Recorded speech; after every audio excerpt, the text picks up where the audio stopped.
everyone, and welcome back to the channel. In today's video, we're going to take a look at possibly the best G1 mainline Bumblebee ever produced by Hasbro, the Transformers Studio Series 86-29 Deluxe Class Bumblebee. And this figure is honestly one of my favorite G1 characters so far. So without further ado, let's get started with the video. Taking a look at Bumblebee's box here, Bumblebee's box looks very nice. We can see a really nice CG render of Bumblebee right here. We have 86-29 Studio Series Autobot Bumblebee, Transformers the movie. Spinning our attention to the side right here, we get the same render but mirrored of the CGI Bumblebee right here, Studio Series 86-29 Deluxe Class. And right here we get some product shots of Bumblebee in both vehicle form and robot form. His iconic movie scene is the depths or Unicron, or the bowels of Unicron.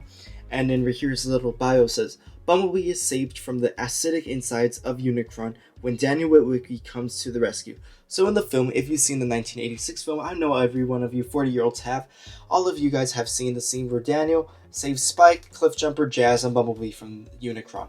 And right here we get a mirrored image of Bumblebee with the black background. Looks really nice. So without further ado, let's take a look at the figure and the backdrop.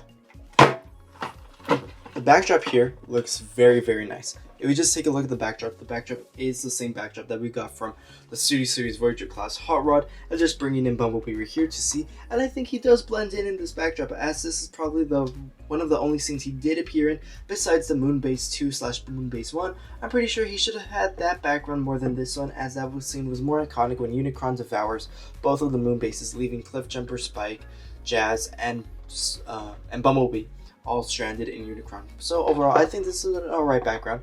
But I really do like how the background looks like. It's the same one we got for Hot Rod, so overall not that crazy, but it looks pretty cool. So at first glance, the figure may not seem so grand, but this Buzzy Bee is packing more than meets the eye. So starting off with the head sculpt. The head sculpt here looks very nice. We can take a really nice look at Bumblebee. Looks very G1 inspired from the show and looks very accurate to both film and show. Moving our attention toward the chest region, we get a really nice Autobot logo. The only little qualm I do have is this little sections being painted or sculpted in a different shade of yellow. Look, it's very what's it called? I don't like how it looks like, but it's very awful just to look at it. But overall, it looks really cool. I don't really mind it all that much. Spinning our attention toward the legs, the leg region has a lot of details. If we just take a look at the details here, it's sculpted really nice. I do like it. And the feet look really nice, and we can see some of the buggy car mode popping out. I do like the bottom side of the feet, as they do have these pegs mostly for transformation, but are made to help the figure stand up, so it's really nice.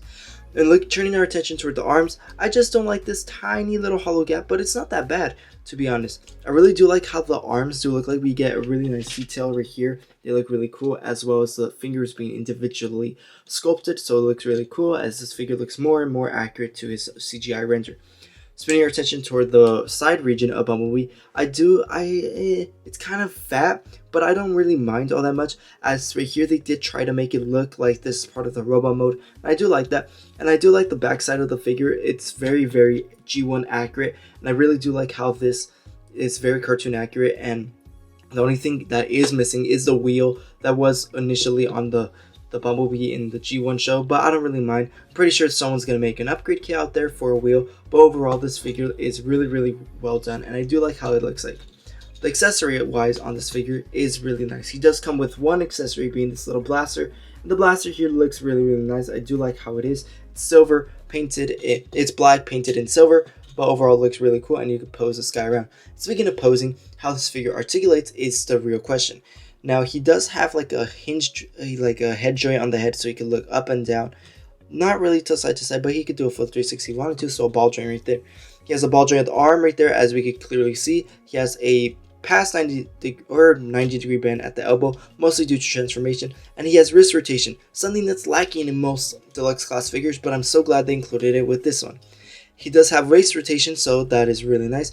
He does have leg rotation. He has a hinge joint right here. He can kick back to that far, up to this far, to the side, and he does have an ankle rocker joint right here for the foot, and he does have a toe pivot, mostly due to transformation. But overall, this figure has a lot of articulation, and I'm really proud of what Hasbro has done for such a small character. They made it really articulate well. So how this figure scales with other characters. First, let's bring in the Studio Series Deluxe Class Cliffjumper, and Cliffjumper here to Bumblebee. I think this scale is accurate to how they appeared in the show and in the movie. I really do like how these characters look like together, and honestly, mold-wise, I prefer Bumblebee, to be honest. I kind of like it, but at the same time, I do prefer Cliffjumper at times. I do see how they copied engineering from one each other, from the legs, but from everything the torso up, it's different. As the original Netflix Bumblebee was this Cliffjumper mold, but different. So I was really hoping for the Netflix Bumblebee, but we got this one, this brand new mold, and I really do like it. I'm digging it. For another mini bot comparison, here I brought in Brawn, and Brawn here to Bumblebee. Being a mini bot, this guy is a little bit larger than Bumblebee, and I do like how Bumblebee is probably one of the smallest Autobots, and it looks really, really cool.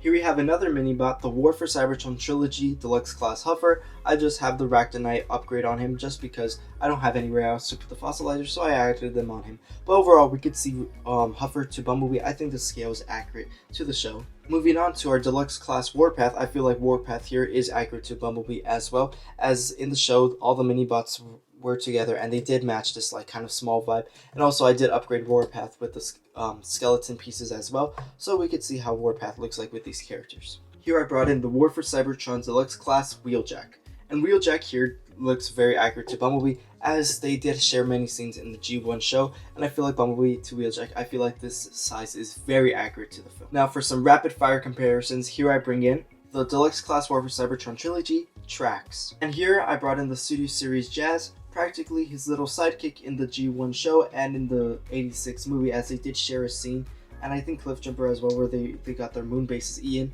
but overall looks really cool. Here I brought in the Spike Wiki figure just to compare next to Bumblebee. Bumblebee is taller than the core class, and Bumblebee is very small for Deluxe Class figure, as Jazz is a normal Deluxe Class, as Bumblebee is a very small one, and Daniel or Spike Wiki is a large core class figure. I brought in Prowl. Here we have Deluxe Class RC and Cub. RC you could find at Target, as well as Bumblebee. Ratchet and Ironhide, and I do like the scale between Ratchet and Ironhide. I always pictured Bumblebee very small and near the waist region, and I do like how this matches very, very well to the G1 show and in regular continuities as well. Here I brought in the Studio Series Hot Rod, and Hot Rod to Bumblebee here. This scale is accurate, and even though Hot Rod is a Voyager and Bumblebee is a Deluxe, these characters are very small for their price point and their scale.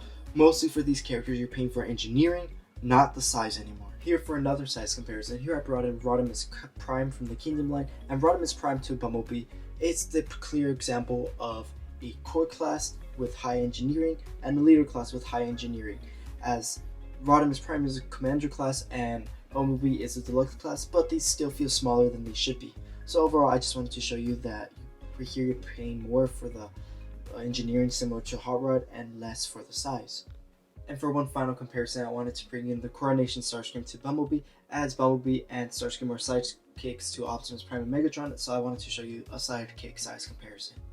Here we have Bumblebee's Wavemate being the Studio Series 112 Deluxe Class Optimus Prime from Transformers 1.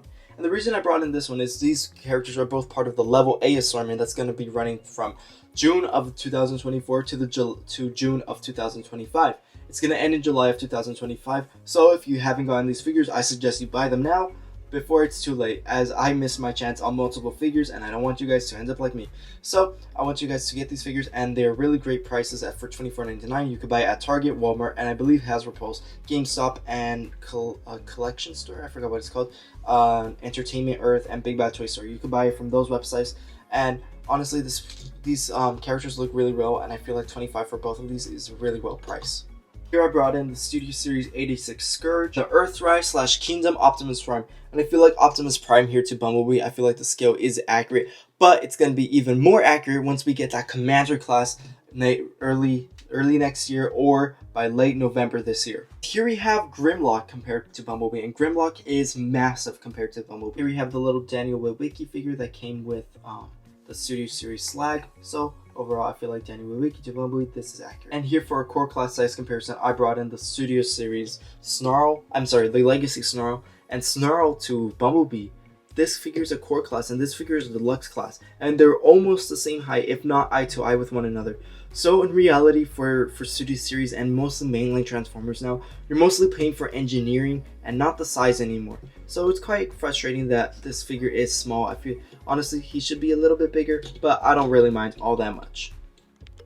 So for transformation, I'm going to talk you through it, and I'm not going to be playing the music, as honestly it's kind of hard to find copyright free music, and I've been getting copyright claims on multiple of my videos. It's quite unfortunate after I Google up non-copyright music and then I get copyrighted right after. It's very stupid. But overall, we're going to transform this guy. So the first step you're going to have to do is remove this backpack region. You're just going to unclick it right here, as there is a small little tab right there, and then you're just going to make it hover up here. Then you're gonna unfold this part, this windshield part, and then you're gonna get Bumblebee's head. Don't be afraid, you're not gonna break it. Just grab it right here, and then just tuck it in right there, and then you could close this right there. Then you're just gonna have this faced up, hovering right here. So don't be afraid. The joints will feel stiff, but it's all part of the process. So you're then gonna deattach this piece right here and rotate it up. You're going to fold the arms right here like so, then you're going to fold them like that. Then you're going to fold the arms right here like so, and you're going to fold them like that as well. Then once we have done that, you're going to rotate this entire region upward and make sure the wheels face this way. Entire region upward, so rotate that like that. So we're going to get Bumblebee into something that looks like this. He looks quite funny. These look like eyes and that looks like legs. It looks kind of funny. So then what you're going to have to do is you're going to pay attention toward this region. I do recommend you're going to attach this region right here. Then you're going to attach the legs right here. There's a tab and slot right here, so you're going to attach that right there. Then you're going to fold the legs up like so. You're going to turn your attention toward this side. Right here are the tabs that I was talking about where the feet balance. You're going to put that, and then there's these two little pieces right here, and I do like how we have that Autobot insignia right here that isn't present during robot mode, but is present during the transformation and car form. So you're going to flip these little hinges down, then you're going to flip these, you're going to separate these again, you're going to flip these hinges upward, then you're going to close this right here, and I do like how right here we get interior detailing that isn't seen except when you're transforming, which is really nice. You're going to do the same process on this side, attach that right there, then you're going to attach this back together again. Then you're going to leave these panels open. You're going to fold the feet up like so, so that we get the figure into this position. Then you're going to slightly turn this up right here. Then you're going to fold these joints, the knee joints right here, backwards. So it's kind of hard to do, so just kind of clump it together. We get him looking like this. Then you're going to close the leg region, the arm region, I apologize, the arm region. And you're just going to connect that. And then connect the arms together, as they do have a tab and slot on each arm. And then you're going to fold this down right here. Just fold it down like so. Just tab in all the little pieces. And there you have Bumblebee fully transformed into his little nice June buggy mode. And I really do like his buggy mode. I really do like it. It looks very, very nice. This figure transforms really well and rolls really well. I did transform. This is my first time transforming it, and I feel like it's really, really well done. The figure's details on the car form look amazing. I really do like how we have this rim that's painted, that's sculpted in gray, probably painted as well. We have two Autobot insignias, one on the hood and one right here. The hood is a reference to I think the Netflix Bumblebee and to the G1 and this one as well. So I really do like it. I do like the back. The back is really, really lovely, and it just matches the whole G1 appearance. As far as weapon storage, the little gun has a little port right there, and there's a little slot on the rear end. You're just gonna slide it in like so. Just slide that in, and right there we have Bumblebee equipped with his weapon. But overall, the buggy mode looks really nice. It's probably the best part of this figure. So overall, how this figure scales. First, let's bring in the Studio Series 86 Brawn. And 86 Brawn to Bumblebee, I feel like this is accurate to a little buggy, to a like a huffer type truck. I really do like it. It looks really, really nice. I do like the scaling. The only thing I don't like about Bumblebee is that he's a little compressed and he's a little too small, like in car form. He feels too clumped up together. But I think this is accurate to the original toy in the 80s, so they did that as a little reference to that. But overall, I like Bumblebee. But as far as the figure scales, I think this is accurate. The figure that inspired this one, the Studio Series 86 Cliffjumper / Earthrise Cliffjumper / 80 Earthrise Bumblebee mold. And I do like this mold with this one. I feel like the mold with these are really nice. Unfortunately, I don't have the Netflix version. I would bring that out, but I feel like the scale and the designs and the aesthetics of these characters are really, really cool. Here I have him next to Jazz, and Jazz to Bumblebee. I feel like this is accurate as well, so we can see how Jazz scales with Bumblebee. Here we have to bring in Ironhide, and Ironhide here to Bumblebee is way bigger than Bumblebee and honestly surpasses him, and I feel like Bumblebee is really small. I do like this scale. Yes. The GOAT, Earthrise Optimus Prime. Optimus Prime to Bumblebee. Finally, I have an Optimus Prime and Bumblebee in G1. Finally in my collection. I'm so happy. But now this one's out. We're gonna get the Commander class Optimus Prime pretty soon. And here we have most of all the G1 Autobots that I really do like. And here is Optimus Prime's trailer. The trailer attached on Prime adds so much more depth to these characters, and it looks really cool. To have Bumblebee, Cliffjumper, Bronze, Jazz, Ironhide, Ratchet, and Optimus Prime in the collection, it just adds so much, and I really do like how these figures look like with one another. Now just paying attention right here, a more in-depth look. I do like the headlights, they look really nice. I think they're painted in silver, and we can even see the Autobot logo right here. It's very accurate, and the one on the top, like I said earlier. And I do like how everything on the bottom clumps together and is very compressed and is transformed really well. I do like how these hover and they're not attached to anything, so it just adds them more freely around. I do like how this figure just itself is, and I do like this bumper and as well as the back. I really do love it. How I said earlier, I do like the headlights. This whole area is so animation accurate. It's perfect. This is a perfect G1 Bumblebee. The only little complaint I do have is just this little miscolor painting. It's just really disturbing just to see, and I wish they would have put the wheel. For $25 for this, I do like it, but I just don't want to be paying for engineering all the time. I want to be paying for the size sometimes, but overall a really well done Bumblebee. Now some final thoughts for the Transformers Studio Series 86 Bumblebee. This Bumblebee is practically one of the most perfect Bumblebee G1 characters you can buy in 2024. Sure, there's the Netflix version which looks superior at first, but I honestly prefer this one. The animation accuracy in the vehicle mode actually is what brought me to it, and the animation accuracy in the robot mode is what brought me to it mostly. I really do like the head sculpt. The head sculpt is very beautiful. This character scales perfectly with Cliffjumper and other mini bots, and I really do like it. And I cannot wait to get the Commander class Optimus Prime and scale him with him and complete the collection. But overall, I really do like this Bumblebee. It adds so much to the collection, and I feel like without Bumblebee, the collection's incomplete. So now, I filled a void in my heart with this character, and I really do like it. I do recommend it. As I said previously, you guys can buy this figure for $24.99 at Target, Walmart, Hasbro Pulse, at GameStop, and other retailers out there. But overall, this character is really worth the money. You're mostly paying for engineering here, not the scale. So once you get this figure, you're going to be like, what the hell is this midget? But overall, this figure is really well. Now, thank you for watching. Please subscribe, leave a comment, and until my next review, I'll see you then, and transform and roll out.